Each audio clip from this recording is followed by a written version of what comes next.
Complement of set, यही concept है exercise 1.5 का, जो कि सुनने और समझने में काफ़ी इजी लगता है, लेकिन बच्चे अक्सर इसमें गलतियां कर देते हैं। तो समझते हैं क्या है कॉम्प्लीमेंट ऑफ सेट, और उसके बाद हम एनसीईआरटी एक्सरसाइज 1.5 को करने की कोशिश करेंगे। सबसे पहले इसकी रिप्रेजेंटेशन, मान लीजिए आपको ए सेट का कॉम्प्लीमेंट निकालना है या रिप्रेजेंट करना है, तो आपको ए सेट के ऊपर एक अपोस्ट्रोफी साइन लगा देना है जो रिप्रेजेंट करेगा ए सेट के कॉम्प्लीमेंट। अब कॉम्प्लीमेंट ऑफ सेट को आप सिंपली ऐसे समझ सकते हैं, जैसे ए सेट का कॉम्प्लीमेंट निकालना है, यानी ए सेट के एलिमेंट को छोड़ के बाकी जो भी एलिमेंट आपके यूनिवर्सल सेट में बचेंगे उनको एक जगह लिखने को ही कॉम्प्लीमेंट ऑफ सेट्स बोलते हैं। इसको हम एक एग्जांपल से समझते हैं। मान लीजिए हमारे पास एक यूनिवर्सल सेट है नंबर 1 to 5 और एक ए सेट है 1 to 3। अगर मुझे ए सेट का कॉम्प्लीमेंट निकालना है, यानी मुझे यूनिवर्सल सेट से 1, 2 और 3 जो है वो रिमूव करने हैं, तो हमारे पास बचेगा क्या, 4 और 5। अब इसको एक जगह लिखने को ही हमने कॉम्प्लीमेंट ऑफ सेट बोल दिया। अब यहाँ पर कुछ और चीजें भी हम समझते हुए चलते हैं। मान लीजिए जो कॉम्प्लीमेंट आया है, इसका एक बार फिर से हम कॉम्प्लीमेंट कर देते हैं। तो देखिए 4 और 5 मुझे छोड़ना है यूनिवर्सल सेट से, बाकी बचेगा क्या, 1, 2 और 3। अब ये सेट ए ही तो है, यानी किसी भी सेट का अगर हम डबल टाइम कॉम्प्लीमेंट कर देंगे तो वही सेट वापस फिर से आ जाएगा। इसको लॉ ऑफ डबल कॉम्प्लीमेंट भी बोलते हैं, जो कि अभी हम थोड़ी देर बाद फिर से पढ़ेंगे। इसकी अगर वेन डायग्राम की बात करें तो देखिए यूनिवर्सल सेट को तो हमने रिप्रेजेंट कर दिया एक रेक्टेंगल से, और सेट ए को रिप्रेजेंट कर दिया हमने सर्कल से। अब ए सेट का जो कॉम्प्लीमेंट होगा वो यूनिवर्सल सेट का अदर पार्ट, ए को छोड़ के जो बाकी पार्ट बचा वो होगा सारे का सारा। यानी यहाँ पर ए के एलिमेंट नहीं लिखने हैं, जो बाकी बच रहे हैं वो सारे लिखने हैं, यानी जो हमने हाईलाइट किया है ये सारे का सारा पोर्शन होगा। अब इससे हम कुछ और चीजें समझते हुए चलते हैं। मान लीजिए ए और उसका जो कॉम्प्लीमेंट है इनको हमने यूनियन कर दिया। जब हम यूनियन करेंगे तो सारे का सारा सेट आ जाएगा, यूनिवर्सल सेट। ऐसे ही ए और ए कॉम्प्लीमेंट का अगर हम इंटरसेक्शन करते हैं तो इसमें कुछ कॉमन नहीं है, तो यानी यहाँ पर कुछ भी नहीं आएगा, यानी एम्प्टी सेट आएगा। अब कुछ एक प्रॉपर्टीज हैं कॉम्प्लीमेंट ऑफ सेट्स की, जिनको समझते हुए आगे बढ़ते हैं। सबसे पहले कॉम्प्लीमेंट लॉज, जो कि अभी हमने पढ़े हैं, A union A complement universal set होगा। Similarly A intersection A complement जो है वो एम्प्टी सेट होगा, क्योंकि दोनों में कुछ भी कॉमन नहीं होगा। सेकंड वाला काफी इंपॉर्टेंट लॉ है, डी मॉर्गन्स लॉ। देखिए यहाँ पर ए यूनियन बी, अगर हम ए और बी का यूनियन करेंगे और उसके बाद उसका कॉम्प्लीमेंट करेंगे तो ये इक्वल होगा आपके पास A complement intersection B complement के साथ। इसको आप ऐसे याद रखेंगे कि यूनियन जो है वो कन्वर्ट हो गया आपके पास इंटरसेक्शन से, और कॉम्प्लीमेंट पहले ब्रैकेट के बाहर था, अब कॉम्प्लीमेंट इंडिविजुअल डिस्ट्रीब्यूट हो गया। सिमिलरली ए इंटरसेक्शन बी करके अगर उसका कॉम्प्लीमेंट निकालेंगे तो इक्वल होगा हमारे पास A complement union B complement. यहाँ भी इंटरसेक्शन जो है वो कन्वर्ट हो गया यूनियन में, और जो बाहर लगा हुआ था ब्रैकेट के बाहर कॉम्प्लीमेंट वो डिस्ट्रीब्यूट हो गया इंडिविजुअल सेट पर। अब इसको इन डिटेल हम एनसीईआरटी की question number 4 and question number 5 में अच्छे से समझेंगे। क्वेश्चन नंबर 4 में हम इसको इंप्लीमेंट करेंगे, क्वेश्चन नंबर 5 में हम इसका वेन डायग्राम देखेंगे। ऐसे ही थर्ड लॉ की अगर बात करें, लॉ ऑफ डबल कॉम्प्लीमेंटेशन, जो कि अभी हमने देखा, अगर किसी सेट का डबल टाइम कॉम्प्लीमेंट कर देते हैं तो वही सेट आ जाता है। ऐसे law of empty set and universal set, देखिए 5 का अगर हम कॉम्प्लीमेंट करेंगे, 5 में कोई एलिमेंट नहीं है, यानी यूनिवर्सल सेट से हमें कोई एलिमेंट रिमूव करना ही नहीं है, यानी सारे का सारा यूनिवर्सल सेट आ जाएगा। ऐसे यूनिवर्सल सेट का कॉम्प्लीमेंट करेंगे, यानी यूनिवर्सल सेट से हमें सारे के सारे एलिमेंट रिमूव करने हैं, तो कोई एलिमेंट नहीं बचेगा, यानी हमारे पास एम्प्टी सेट आ जाएगा। ऐसे क्वेश्चन नंबर 1 की बात करें एक्सरसाइज 1.5 की, देखिए हमारे पास यूनिवर्सल सेट दे रखा है 1 to 9, ए सेट दे रखा है, बी दे रखा है एंड सी दे रखा है। हमसे पूछा गया है पहले ही पार्ट में कि ए का कॉम्प्लीमेंट निकालो। अब देखिए ए सेट में हमारे पास 1, 2, 3, 4 है, तो इसको छोड़ के बाकी बचा क्या यूनिवर्सल सेट में, 5, 6, 7, 8 एंड 9, तो ये आपका आंसर है। सिमिलरली सेकंड पार्ट की बात करें तो वहां पर हमारे पास बी कॉम्प्लीमेंट की बात कर रहे हैं, यानी बी के एलिमेंट को छोड़ते हो बाकी सारे एलिमेंट लिखो, तो वो आ जाएगा 1, 3, 5, 7 एंड 9। ऐसे ही थर्ड पार्ट की बात करें, देखिए थर्ड पार्ट में सबसे पहले आपको ए यूनियन सी निकालिए, उसके बाद उसका कॉम्प्लीमेंट करिए। तो ए यूनियन सी आएगा क्या हमारे पास, 1, 2, 3, 4, 5 एंड 6। अब जो ओरिजिनल क्वेश्चन है कि ए यूनियन सी का कॉम्प्लीमेंट निकालिए, तो देखिए यूनिवर्सल सेट में 1 to 6 को रिमूव कर दीजिए, बाकी आपके पास आएगा 7, 8 एंड 9। इसी तरह से इसका नेक्स्ट सब पार्ट फोर्थ फोर्थ पार्ट में भी सबसे पहले आप ए यूनियन बी निकालिए। अब देखिए ए यूनियन बी हमारे पास आ जाएगा 1 2 3 4 6 एंड 8। अगर मुझे इसका कॉम्प्लीमेंट निकालना है तो मुझे यूनिवर्सल सेट से 1 2 3 4 6 एंड 8 को रिमूव करना है। तो हमारे पास बचेगा क्या 5 7 एंड 9। ऐसे ही फिफ्थ पार्ट की अगर हम बात करें तो देखिए फिफ्थ पार्ट में लॉ ऑफ डबल कॉम्प्लीमेंटेशन हो रहा है, यानी ए कॉम्प्लीमेंट का भी कॉम्प्लीमेंट हो रहा है, तो आपका सिंपली ए ही सेट आ जाएगा और ए सेट हमारे पास है 1 2 3 एंड 4। लास्ट सब पार्ट में सिक्स सब पार्ट में हमारे पास डिफरेंस हो रहा है दो सेट्स का। तो सबसे पहले हमें बी माइनस सी करना है। देखिए बी सेट में 2 4 6 8 है। अब कॉमन एलिमेंट ढूंढिए सेट सी में। तो कॉमन एलिमेंट हमारे पास है, एक तो 4 हो गया हमारे पास और एक 6 हो गया, यानी 4 एंड 6 को सेट बी से रिमूव कर दीजिए। आपके पास आ रहा है 2 एंड 6। अब मुझे इसका कॉम्प्लीमेंट निकालना है। तो देखिए 2 एंड 6 को रिमूव करके हमारे पास यूनिवर्सल सेट में जो बाकी एलिमेंट बचे जैसे कि 1 3 4 5 7 8 एंड 9, तो ये आपका आंसर। क्वेश्चन नंबर 2 की अगर हम बात करें तो यहां पर भी हमारे पास एक यूनिवर्सल सेट डिफाइन किया गया है ए टू एच, और हमें बोला है find the complements of the following sets. सबसे पहले अगर हम ए का कॉम्प्लीमेंट निकालेंगे तो ए बी सी को छोड़ते हुए बाकी हमारे पास D E F G and H बचे। ऐसे ही सेकंड पार्ट में अगर हम डी ई एफ जी छोड़ देंगे तो बी कॉम्प्लीमेंट हमारे पास ए बी सी एच, ये आपका आंसर आ जाएगा। ऐसे थर्ड पार्ट में अगर हम ए सी ई जी छोड़ देंगे तो हमारे पास सी कॉम्प्लीमेंट आ जाएगा, वो हो गया हमारे पास B D F and H. ऐसे लास्ट पार्ट में फोर्थ में डी कॉम्प्लीमेंट के लिए हमें यूनिवर्सल सेट से एफ जी एच ए निकालना है। पहले ए निकल गया, हमारे पास आ गया बी, फिर सी डी ई एफ निकल गया, जी निकल गया, एच निकल गया, तो हमारे पास B C D and.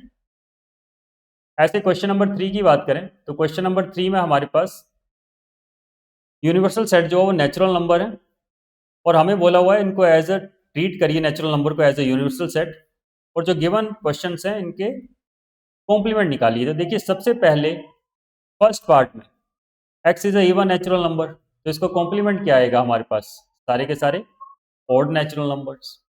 Second part की अगर हम बात करें तो वहां पर हमें दिया है x is an odd natural number, तो इसका कॉम्प्लीमेंट क्या आएगा, इवन नेचुरल नंबर। अगर हम थर्ड पार्ट की बात करें तो हमारे पास बोला हुआ x is a positive multiple of 3, तो इसका कॉम्प्लीमेंट क्या आ जाएगा, x is not a positive multiple of 3। Similarly fourth part में x is a prime number, तो हमारे पास इसका कॉम्प्लीमेंट आ जाएगा x is not a prime number. Fifth part की अगर हम बात करें तो हमारे पास दिया है x is a natural number divisible by 3 and 5, तो आप भी क्या लिखोगे, x is a natural number not divisible by 3 and 5। ऐसे अगर सिक्स पार्ट की बात करें x is a perfect square, तो आप लिखोगे x is not a perfect square. तो अभी तक आप समझ चुके होंगे कॉम्प्लीमेंट का मतलब है उसको छोड़ के बाकी सारे जो यूनिवर्सल सेट का पार्ट है। ऐसे ही अगर आप सेवंथ पार्ट की बात करेंगे तो X is a perfect cube, तो आप सिंपली लिख सकते हो X is not a perfect cube. Eighth की बात करें तो x plus 5 is equal to 8, तो आप लिखोगे x plus 5 does not equal to 8, यानी उसको छोड़ के बाकी सारे। नाइन्थ सब पार्ट की बात करें तो आप इसका कॉम्प्लीमेंट आ जाएगा 2x plus 5 not equal to 9। आप इसको रोस्टर फॉर्म में भी लिख सकते हो या सेट बिल्डर फॉर्म में भी लिख सकते हो, अप टू यू। ऐसे टेंथ पार्ट की बात करें तो जो ब्रैकेट्स हैं वो उल्टी हो जाएंगी, यानी x इज लेस देन 7। देखिए 7 और 7 से बड़ा तो है ही है, तो आप x जो है वो लेस देन 7 हो जाएगा उसका कॉम्प्लीमेंट। ऐसे ही अगर हम 11th लास्ट सब पार्ट की बात करें तो x is a natural number and 2x plus 1 is greater than 10, यानी 2x प्लस 1 लेस देन 10। अगर हम इसको सोल्व करने की कोशिश करें तो हमारे पास आ जाएगा 2x is greater than 9, x is greater than 4.5। अब 4.5 से बड़ा नंबर कौन सा होगा? नेचुरल नंबर 5, यानी 5 से लेके इन्फानाइट की बात कर रहा था वो। तो इसका कॉम्प्लीमेंट क्या हो जाएगा हमारे पास? 1, 2, 3 एंड 4। लेकिन आप इसको ऐसे भी लिख सकते हो, आप उसको रोस्टर फॉर्म में भी लिख सकते हैं, ये आपके ऊपर। क्वेश्चन नंबर 4 की अगर हम बात करें, हमने जब डी मॉर्गन्स लॉ की बात करी थी, जो काफी इंपॉर्टेंट है, इस डी मॉर्गन्स लॉ को हम क्वेश्चन नंबर 4 में इंप्लीमेंट करेंगे। देखिए, डी मॉर्गन्स लॉ के according A union B complement is equal to A complement intersection B complement होता है। इसको कोशिश करते हैं करने की।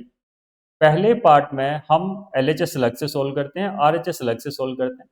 तो एलएचएस सोल्व करने के लिए देखिए ए यूनियन बी करना पड़ेगा सबसे पहले। तो ए यूनियन बी हमारे पास आ जाएगा 2, 3, 4, 5, 6, 7, 8। यहां पर सिर्फ 2 कॉमन था, जिसको हमने डबल टाइम नहीं लिखा। अगर मुझे इसका कॉम्प्लीमेंट निकालना है, ए यूनियन बी कॉम्प्लीमेंट, तो यूनिवर्सल सेट से 2, 3, 4, 5, 6, 7, 8 रिमूव कर दीजिए। अब आपके पास आएगा 1 एंड 9। ये आपके पास हो गई एलएचएस। ऐसे ही अगर हम इसकी आरएचएस को सोल्व करने की कोशिश करेंगे, सबसे पहले हमें ए कॉम्प्लीमेंट निकालना है। तो देखिए, ए कॉम्प्लीमेंट हमारे पास क्या आ जाएगा? 1, 3, 5, 7, 9। फिर बी कॉम्प्लीमेंट निकालना है, वो हमारे पास आ जाएगा 1, 4, 6, 8, 9। अब आपको इन दोनों का इंटरसेक्शन करना है। तो A complement intersection B complement, देखिए इन दोनों में भी जो कॉमन है वो एक तो 1 कॉमन है, एक 9 कॉमन है। तो यानी ये हमारे पास आ रहा है 1 एंड 9। अब अगर ध्यान से देखें तो ए यूनियन बी कॉम्प्लीमेंट जो है वो ए इंटरसेक्शन बी कॉम्प्लीमेंट के एग्जैक्टली इक्वल आ रहा है। इसी को बोलते हैं डी मॉर्गन्स लॉ। और ये क्वेश्चन कुछ इस तरह से करना है। इसी तरह से हम इसका सेकंड पार्ट करने की भी कोशिश करते हैं। ए इंटरसेक्शन बी कॉम्प्लीमेंट, तो सबसे पहले ए इंटरसेक्शन बी हमें निकालना है। तो ए इंटरसेक्शन बी हमारे पास सिर्फ और सिर्फ इसका 2 ही कॉमन है। अब मुझे इसका कॉम्प्लीमेंट निकालना है। तो इसका कॉम्प्लीमेंट हमारे पास आ जाएगा 1, 3, 4, 5, 6, 7, 8 एंड 9। इसके राइट हैंड साइड में A complement union B complement, तो हमने ए कॉम्प्लीमेंट और बी कॉम्प्लीमेंट तो फर्स्ट पार्ट में निकाले ही हुए हैं। अगर इनका हम यूनियन निकाल लें तो देखिए क्या आएगा हमारे पास? 1, 3, 4, 5, 6, 7, 8 एंड 9। तो देखिए ये दोनों भी एग्जैक्टली इक्वल आ रहे हैं, और यही है डी मॉर्गन्स लॉ। अब इसी डी मॉर्गन्स लॉ को हम नेक्स्ट क्वेश्चन में और डिटेल में समझेंगे वेन डायग्राम की हेल्प से। तो देखिए क्वेश्चन नंबर 5 में हमारे पास बोला गया है कि ए यूनियन बी का complement, A complement intersection B complement, A intersection B complement and last A complement union B complement के वेन डायग्राम सुनाइए। हम सबसे पहले फर्स्ट पार्ट का वेन डायग्राम बनाते हैं। देखिए सबसे पहले तो यूनिवर्सल सेट, तो यूनिवर्सल सेट को आप रिप्रेजेंट करते हो एक रेक्टेंगल से। अब इसमें दो सेट है हमारे पास, एक तो ए है और एक सेट हमारे पास बी है। अब अगर हम बात करें ए यूनियन बी की, तो इसको मैं येलो कलर से फिल करता हूँ। तो ये वाला जो पार्ट है ये ए यूनियन बी है। हमने यहाँ पर इसको ए लिया है और दूसरे सेट को बी लिया है। अब कॉम्प्लीमेंट का मतलब क्या है कि इनको छोड़ के बाहर वाला सारा ही पार्ट, उसको हम ब्लैक कलर से फिल करने की कोशिश करते हैं। देखिए ये सारा का सारा पार्ट आएगा, यानी ए यूनियन बी को छोड़ के जो सारे का सारा पार्ट है वो आपका आंसर है। ऐसे सेकंड पार्ट को करने की कोशिश करते हैं। ठीक है, सेकंड पार्ट में फिर से हमें यूनिवर्सल सेट को जो हम रिप्रेजेंट करेंगे वो करेंगे हम रेक्टेंगल से, और ए सेट और बी सेट को हम रिप्रेजेंट करेंगे सर्कल से। तो ए सेट को हम फिर से वैसे ही रिप्रेजेंट कर देते हैं। ये हमारे पास सेट ए है और ये हमारे पास सेट बी है। अब सबसे पहले देखिए इसमें ए कॉम्प्लीमेंट निकालिए। ए कॉम्प्लीमेंट को लेट मैं वर्टिकल लाइन से रिप्रेजेंट करता हूँ। तो अगर इसको मैं वर्टिकल लाइन से रिप्रेजेंट करूँ तो हमारे पास कुछ इस तरह से ए कॉम्प्लीमेंट है, यानी ए को छोड़ के बाकी सारा है।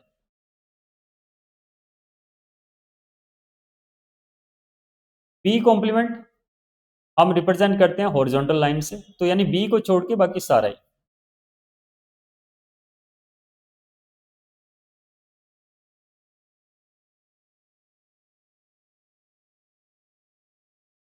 अब आप ध्यान से देखिए इनका इंटरसेक्शन, इंटरसेक्शन मतलब जहां पर आपके पास हॉरिजॉन्टल लाइन जो है और वर्टिकल लाइंस जो हैं जहां मीट कर रही हैं वो आपका इंटरसेक्शन हुआ, क्योंकि दोनों के दोनों वहां प्रेजेंट है।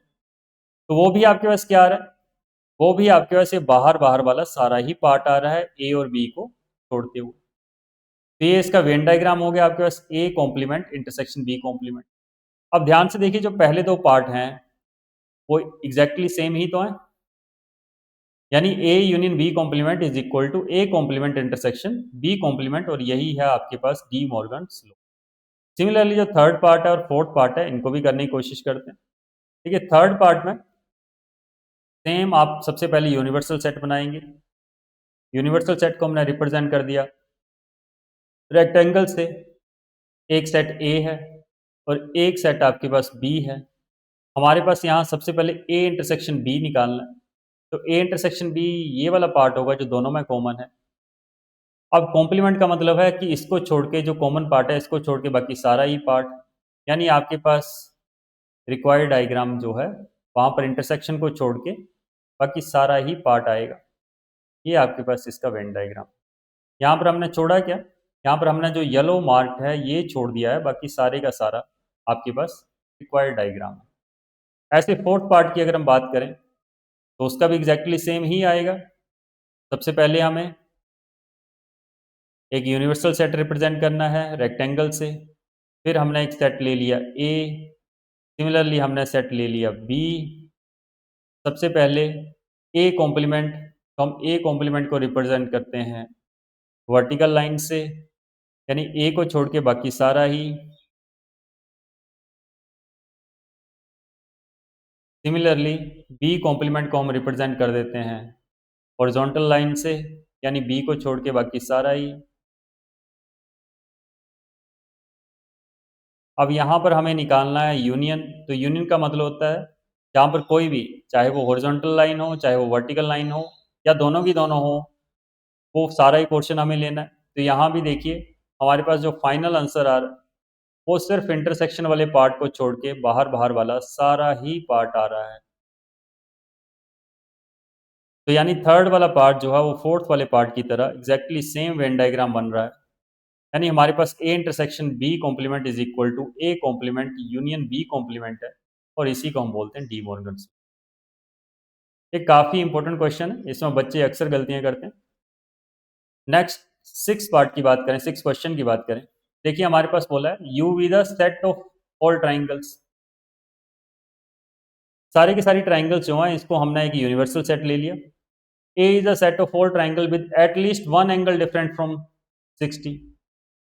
इसमें आपके पास at least one angle different from 60, यानी एक एंगल जो 60 नहीं होगा। तो इसका कॉम्प्लीमेंट क्या आएगा, तो इसका कॉम्प्लीमेंट आएगा one angle does not equal to 60, यानी no angle does not equal to 60, यानी कोई भी एंगल जो 60 से अलग नहीं होगा। अब देखिए अगर कोई भी एंगल 60 से अलग नहीं होगा, एक ट्राइंगल में तीन ही तो एंगल होते हैं, तो यानी सारे के सारे एंगल क्या होंगे 60 60 60। अब ऐसी ट्राइंगल जिसमें तीनों के तीनों एंगल इक्वल हों और 60 60 60 हों, इन्हीं ट्राइंगल्स को हम बोलते हैं इक्वलेटरल ट्राइंगल।